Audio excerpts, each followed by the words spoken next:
ଯେଉଁ ଦୁଇଟି ସଂଖ୍ୟାର ମଧ୍ୟ ସମାନୁପାତି 16 ସେହି ସଂଖ୍ୟାଦ୍ୱୟର ତୃତୀୟ ସମାନୁପାତି 128 ହେଲେ ସଂଖ୍ୟାଦ୍ୱୟର ଯୋଗଫଳ କେତେ?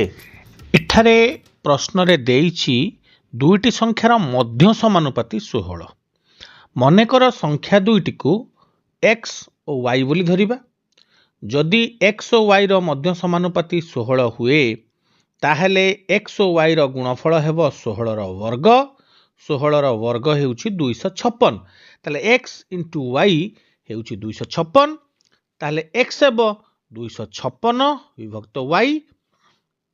ପୁନଶ୍ଚ କହିଲା ଯେ ସଂଖ୍ୟାଦ୍ୱୟର ତୃତୀୟ ସମାନୁପାତି 128 ଅର୍ଥାତ୍ x ଅନୁପାତ y ସମାନୁପାତ y ଅନୁପାତ 128। ତାହେଲେ ଏଠାରେ y square is equal to 128 ଗୁଣନ x। ଆମେ ପ୍ରଥମ ଇକ୍ୱେସନ୍ ଯେଉଁ ତିଆରି କରିଥିଲେ ସେଥିରେ x ର ମୂଲ୍ୟ ଆମେ 256 ବିଭକ୍ତ y ବୋଲି ନିର୍ଣ୍ଣୟ କରିଥିଲେ।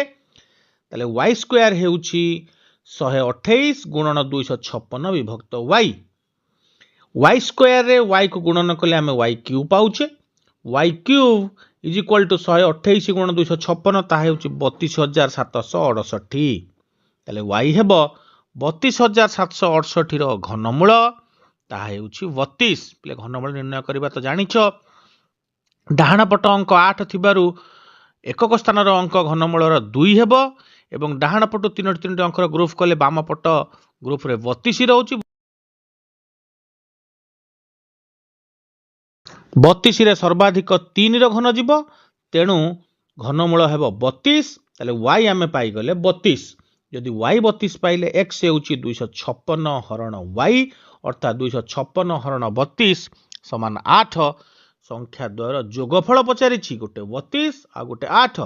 32 ମିଶ୍ରଣ 8 ସମାନ 40।